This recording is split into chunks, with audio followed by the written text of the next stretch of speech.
I was 17. He was 17. Just two kids, barely adults, with a whole life ahead of us.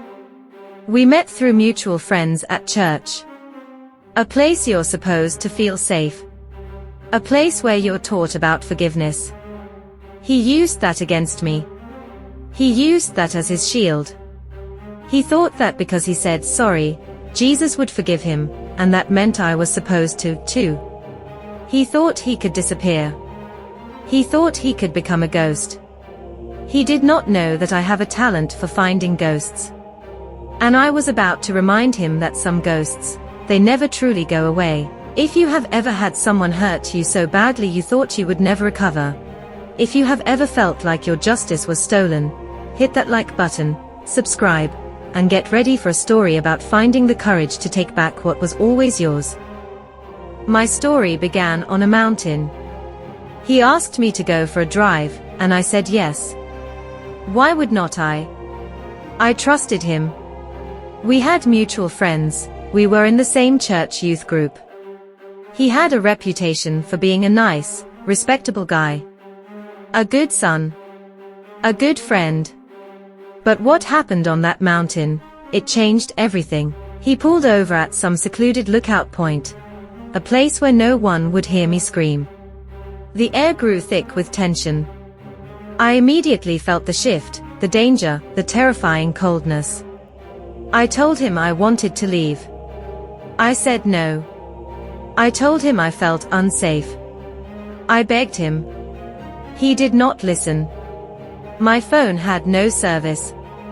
I was trapped. I felt the hot, stinging shame of powerlessness, the crushing weight of betrayal. The world around me faded to a blur, and all I could focus on was his relentless, cruel indifference. My body felt like it was not my own, like I was floating above myself, watching it all happen to a stranger. That was the first time. The second time, he picked me up from work. He said he wanted to talk, to make things right. And I, in my desperate need to believe in the good in people, in my naive hope that he was truly sorry, I got in the car. It was the biggest mistake of my life. I have carried the shame of that decision for years. I asked myself over and over, why did you get in that car? My therapist reminds me constantly that it's not my fault, but that voice is still there, whispering doubt. He drove to a random parking lot and pulled over. I knew what was coming. The fear was a cold, iron fist around my heart. He did it all over again. He didn't care that I said no. He did not care that I was crying. I left that car a hollowed-out shell. The smell of his Toyota Corolla, a faint mix of stale air and Crayola crayons, became a trigger for me for years. Even now, the smell can instantly send me spiraling back to that moment. A few months later, I found my voice. I had just turned 18. I called him out. I told him what he did was wrong. His response wasn't an apology. It was a threat. He said he would report me for harassing a minor, a twisted lie he concocted to silence me. The audacity. The pure evil. He knew he was in a precarious situation, because I was very active on social media. I had meme pages with millions of followers. He was terrified that I would expose him. And so he disappeared. He wiped his social media accounts clean. All I got was one short-lived message from him. Sorry if you felt raped, but Jesus forgives me, so you should too. That one message, a twisted cocktail of fake piety and cowardice, was the last I heard of him for a long time. Years passed. I went to therapy to heal from the trauma.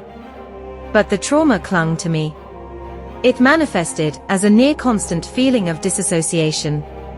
It affected my relationships, my ability to feel safe with men. It became so bad that I couldn't stand being in the same city as him.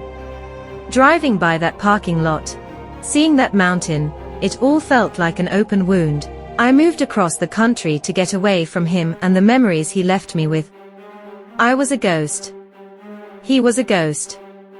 He was the one that deserved to be a ghost, but I was the one who was forced to live like one, to hide from people, to hide from my past. The constant fear, the lingering terror, it was a weight I couldn't shake. I couldn't even stay at my own church. I was so afraid he'd tell everyone I was a whore. Purity culture was so much harsher on me than on him. I was a credit short of graduating high school, because of what happened, so I had to get my GED. I couldn't even bring myself to tell my own mother until I was 23. It took years to find the words, to find the strength to admit that her daughter wasn't okay. And he was a phantom. Every now and then, I'd look him up. I'd try to see if he was still hiding. It was like I was looking for a sign that he was living a miserable life, just like I was. But there was nothing. No LinkedIn, no Facebook, nothing. Then one day, everything changed. I was searching a random records site for my dad, and I typed in his name just to see what would come up. I didn't think anything would happen, but it did. The universe, in its own twisted way, delivered his information right to me. I found his home address. The phone number was the same one I'd had blocked for years. My heart pounded in my chest. He was real. He was no longer a ghost. He was living, breathing, and completely unaware that I had found him.